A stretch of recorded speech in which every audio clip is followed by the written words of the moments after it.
El pasado 4 de diciembre de 2024, un video se volvió viral por diversos factores.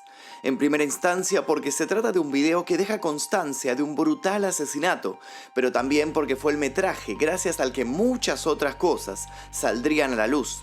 Cosas que hoy sacuden a la sociedad norteamericana y ponen en agenda un tema que amenaza con destapar la olla de un fraude de proporciones nunca antes vistas. Todo comenzó en las primeras horas de aquel miércoles. Eran las 6:45 de la mañana en Nueva York y la ciudad ya se estaba poniendo en movimiento.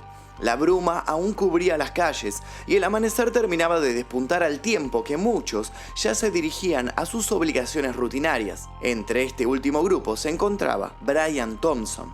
Thompson no tenía un trabajo cualquiera.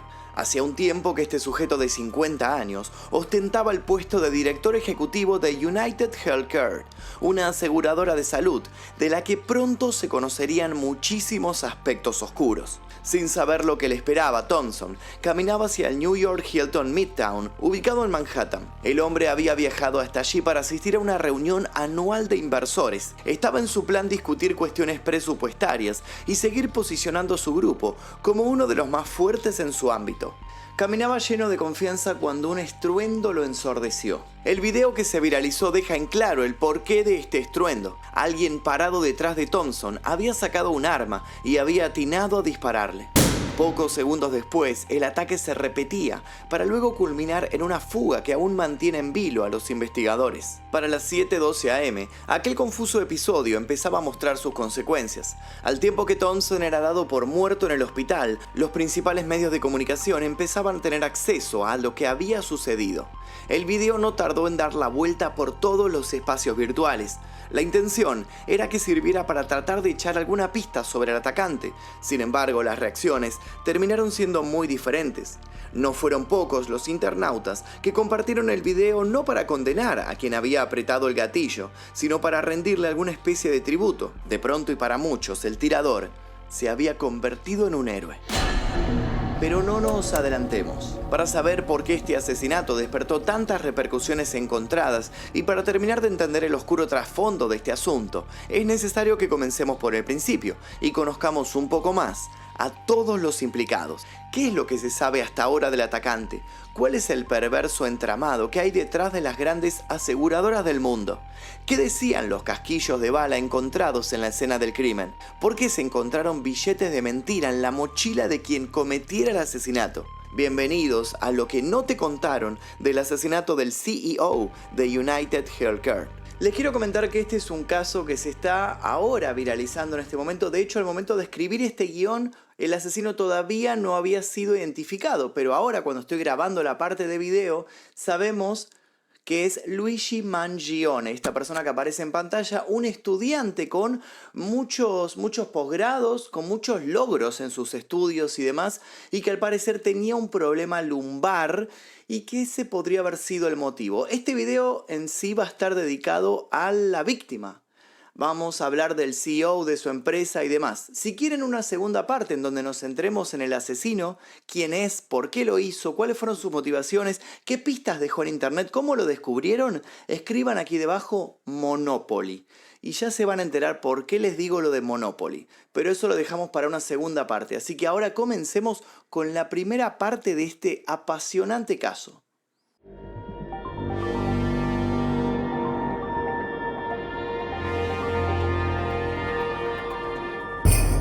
Después de los disparos. Con el gran revuelo generado luego de que el asesinato diera la vuelta al mundo, las fuerzas de seguridad se vieron obligadas a realizar sus primeras declaraciones, en parte para llevar algo de tranquilidad a la población. Así empezó a gestarse un posible perfil del asesino, al que todos empezaron a describir como una persona para nada improvisada, que tenía un claro objetivo y un plan más que elaborado.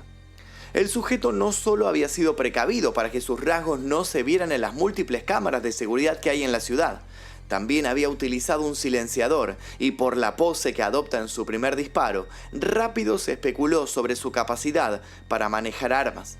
Sin embargo, a pesar de que el atacante fue catalogado como alguien lejos de ser un aficionado, sí se remarcó que había cometido algunos errores, como realizar una visita a un Starbucks antes de dirigirse al sitio donde cometería el asesinato. Tanto en aquel local como en la residencia que ocupaba, se había corrido el tapabocas porque suponen había coqueteado con algunas mujeres. Si bien los investigadores se jactan del error al que el joven incurrió en ese momento, lo cierto es que siguen sin dar con él. Sí saben que habría llegado a la zona por la calle 57, donde se encuentra la estación del tren. También saben que luego de realizar los disparos, atravesó el Central Park a toda velocidad, montado en una bicicleta eléctrica. A las 6:48 am lo pudieron volver a ver, pero hay minutos ciegos en los que no se sabe nada de sus movimientos. Hay que tener en cuenta que el Central Park tiene una extensión de 341 hectáreas, con mucha vegetación y árboles tupidos que dificultan el seguimiento de quienes lo transitan.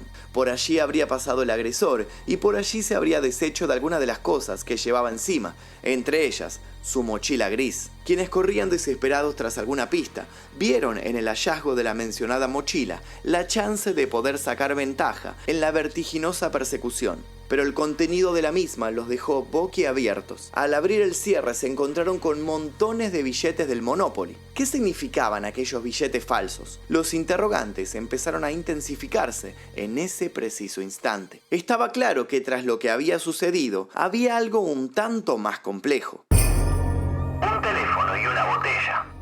Más adelante los efectivos de la ley también hallaron un teléfono móvil descartable y una botella. Estos dos elementos trajeron grandes esperanzas que no tardaron en desvanecerse. Según los investigadores, el teléfono podría proporcionar huellas dactilares, ADN, y si los técnicos de la policía consiguen desbloquearlo, otras pistas sobre la identidad del sospechoso. Sin embargo, voceros del cuerpo informático tuvieron que aclarar que las cosas en la vida real no suelen ser como en las películas. Poder acceder al material cifrado de un dispositivo móvil no es algo para nada sencillo. Por su parte, la botella tenía una huella, pero la misma estaba borroneada y de nada sirvió. En este aspecto también tuvieron que expresarse otros profesionales que le recordaron a la población que solo se puede cotejar información de alguien si ese alguien estuvo previamente cargado en un registro de datos. Si no se tiene registro de un determinado ADN y por tanto no se lo puede cotejar, es en vano encontrar muestras del mismo. De este modo, si el sospechoso carece de antecedentes y se ha cuidado de sus movimientos en los últimos años, existe la chance de que nada de lo descubierto hasta el momento lleve a algo esclarecedor. Muchos ciudadanos asustados mencionaron que la situación los alertaba y los hacía sentir vulnerables. ¿Acaso hay entre ellos alguien dispuesto a seguir matando? Todo el asunto puso de manifiesto lo poco preparados que están los organismos de defensa frente a alguien con cierta premeditación. Tampoco sirvieron mucho las miles de cámaras ubicadas en la ciudad, si bien las mismas otorgan una sensación de control total. Al momento de rastrear a alguien entre más de 8 millones de personas, demostraron no ser ni tan rápidas ni tan eficaces. A esto hay que sumarle que no se pudo dar con la bicicleta del prófugo ni con su arma, que se presupone que podría ser un raro cañón de 9 milímetros inspirado en la Segunda Guerra Mundial. La policía realizó una exhaustiva búsqueda cuadrícula por cuadrícula, revisando alcantarillas, cubos de basura, arbustos y contenedores. Los resultados, nulos.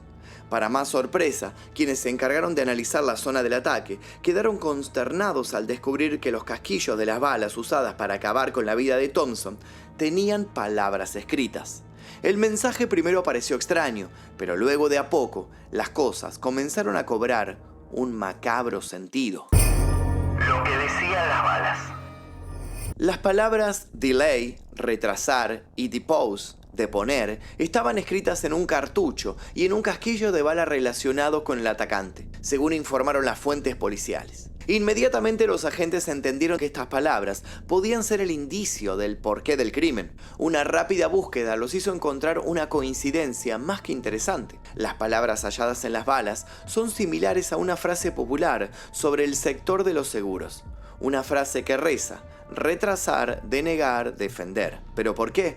¿Qué significa esto? Bueno, para entenderlo hay que mencionar un libro escrito en 2010 por el profesor de Derecho J.M. Feynman. El título de dicho material podría traducirse como retrasar, negar, defender. ¿Por qué las compañías de seguro no pagan las reclamaciones y qué puede hacer usted al respecto? El libro es un análisis crítico de la industria de seguros de daños y responsabilidad civil que examina cómo sus prácticas afectan a los asegurados. En aquellas páginas, Feynman sostiene que la industria prioriza las ganancias sobre las necesidades de los asegurados y a menudo utiliza tácticas como retrasar o denegar reclamos legítimos para reforzar el desempeño financiero. Todo esto, según el autor, no solo llena las arcas de los más inescrupulosos, sino que deja desamparadas a personas con enfermedades que durante años pagan un seguro y al momento de querer usarlo se encuentran con callejones sin salida. La obra de Feynman deja constancia de que la mayoría de los usuarios jamás recibe la prestación que las aseguradoras en algún momento prometieron. Más allá de su crítica, el libro ofrece consejos prácticos para los consumidores, haciendo hincapié en la importancia de comprender la naturaleza inherentemente comercial de las relaciones de seguros. Teniendo en cuenta, como dijimos, que Thomson se desempeña como CEO de una de las aseguradoras de salud más importantes del mundo, todo empezaba a tener sentido. Entonces el criminal había actuado movido por una sed de venganza. ¿Una aseguradora lo había estafado a él o a un conocido? Bajo este prisma, la presencia de billetes del Monopoly en su mochila se resignificaba. ¿Acaso todo se trataba de evidenciar cómo los más poderosos entienden la acumulación de riqueza como una especie de juego? ¿Acaso era un modo algo poético de demostrar cómo todos somos apenas piezas en un tablero que otros dominan como quieren sin medir consecuencias? Estas ideas se expandieron tan rápidamente como el metraje del asesinato, y de pronto el tirador empezó a ser tratado por muchos como una suerte de justiciero. Todos los ojos se volcaron entonces hacia la víctima y la empresa para la que trabajaba. Lo que comenzó a emerger dejó de manifiesto una situación más que indignante, y es así como nuestra historia vuelve al principio. Lo que salió a la luz. Poco más de un año antes de que Brian Thompson encontrara su abrupto final, la compañía que representaba había sufrido una millonaria demanda. Las razones de la misma: se alegaba que la aseguradora había utilizado un algoritmo de inteligencia artificial para denegar y anular las reclamaciones de pacientes de edad avanzada que habían sido aprobadas por los médicos. El algoritmo en cuestión tenía una tasa de error del 90% y, según las familias de los dos hombres fallecidos que presentaron la demanda, quienes lo habían adquirido lo sabían. Lo habían usado igual porque no les importaba que el mismo funcionara bien, solo querían que se encargara de postergar o anular reclamos.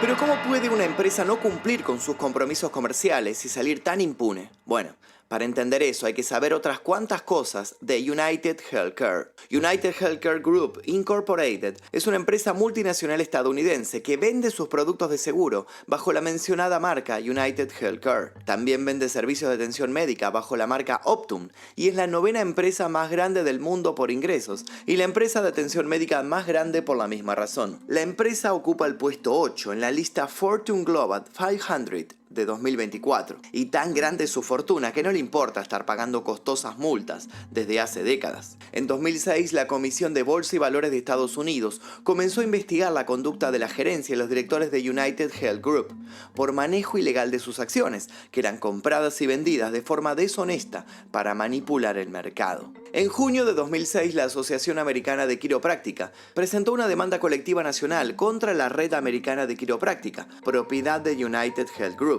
y contra el propio United Health Group por supuestas prácticas que violaban la ley de organizaciones corruptas e influenciadas por el crimen organizado. En febrero de 2008, el fiscal general del estado de Nueva York anunció una investigación a nivel de toda la industria sobre un plan de las aseguradoras de salud para defraudar a los consumidores manipulando tarifas razonables y habituales. A la vez, se las acusó de generar caos de oferta y demanda para encarecer medicamentos. Unos meses después, el Departamento de Seguros de California multó a United Healthcare con alrededor de 173 millones por aproximadamente más de 900.000 violaciones de la ley de prácticas injustas en seguros. Por estos mismos años, cuando sus problemas se habían vuelto graves, United Health Group donó casi $5 millones a candidatos y grupos políticos. Curiosamente, consiguieron seguir funcionando y muchas leyes que las favorecían fueron aprobados en esos meses. Así todo, las denuncias jamás pararon de llegar. El Departamento de Banca y Seguros de Nueva Jersey multó a United Healthcare con $2.5 millones debido a varios problemas de cumplimiento. En 2019 la multa vino por parte de los reguladores de Pensilvania, que acusaron a la empresa de estafar a personas con autismo y a personas con trastorno por consumo de sustancias. Aunque habían prometido poder tratar a ciertos pacientes, luego, al momento de atenderlos, habían cambiado sus políticas, causando daños irreparables. En noviembre de 2021, un jurado declaró por unanimidad a United Healthcare culpable de opresión, fraude y malicia en su conducta. En febrero de 2022, el Departamento de Justicia de los Estados Unidos presentó una demanda para detener a United Health Group de su plan de adquirir a sus principales competidores, alegando el terrible monopolio que aquello podría significar. Un informe del New York Times de octubre de 2023 identificó a United Health en una lista de aseguradoras de Medicare acusadas de sobrefacturación, y en julio de 2024 el Wall Street Journal concluyó que United Health era la peor de las aseguradoras privadas. Esta aseguradora también es dueña de medios con gran poder de influir en la opinión tanto pública como privada. ¿Parecen antecedentes densos? Son apenas la punta del iceberg. Mes a mes, hay familias destruidas que culpan al sistema de salud por su accionar tan carente de empatía y sus actitudes mafiosas. Un periódico de Nueva York describió la situación del siguiente modo: 50 millones de clientes del monopolio médico reinante en Estados Unidos podrían tener motivos para vengarse del director ejecutivo de United Healthcare. Es por esto que algunos han descrito al atacante como un héroe y se burlaron de los posteos que United Healthcare hizo a modo de duelo por su CEO. También se registró que varias viviendas del hombre muerto habían recibido atentados en las horas posteriores al tiroteo. Esta reacción popular hizo que en las últimas horas muchas empresas reforzaran la seguridad de su CEO, temiendo que otras personas tomaran al asesino de Thompson como un ejemplo a seguir. Los CEOs en la mira. Brian Thompson había recibido varias amenazas y aunque le habían dicho que debía moverse con seguridad constante, no lo hacía. Elon Musk es probablemente el CEO de más alto perfil en la actualidad y tan solo en 2024 gastó $2.4 millones en su seguridad. El fabricante de chips de inteligencia artificial Nvidia, una de las empresas más valiosas del planeta, gastó $2.2 millones en 2023 en seguridad para su CEO. Apple gastó $820.000 en seguridad privada para el suyo. Meta Platforms, propietaria de Facebook, destinó $9.4 millones en la seguridad personal del CEO y cofundador, Mark Zuckerberg. Esta situación puso a muchos a debatir. ¿Por qué ciertas empresas cuidan tanto la seguridad de sus CEOs? ¿Por qué deberían tener un CEO miedo de ser atacado? ¿Es acaso porque las grandes empresas saben que en realidad estafan sistemáticamente a quienes los contratan? Mientras esto agita el panorama norteamericano y hace que el mundo completo se detenga a analizar cosas que naturalizamos, pero parecen tener un costado realmente escalofriante. El Departamento de Policía de Nueva York anunció una recompensa de $10.000 a cualquiera que tenga información sobre el atacante. Saben, sin embargo, que quizás haya muchos ciudadanos con intención de encubrir al joven, sobre todo luego de que tras el asesinato, varias empresas ligadas a la salud revirtieran controvertidas acciones que estaban llevando a cabo en los últimos meses. Todo este caso deja muchos interrogantes sobre el futuro, pero también una certeza sobre el presente. Las tensiones sociales generadas por el abuso que cometen las grandes empresas ya ha escalado demasiado. ¿Se desatarán más actos así de violentos? ¿Investigará la justicia más seriamente a quienes realizan las estafas? ¿Quiénes están detrás de todo este asunto? Y más importante aún, ¿quiénes son los que entre sombras lograron que vivir se convirtiera en una especie de Monopoly donde estamos destinados a perder?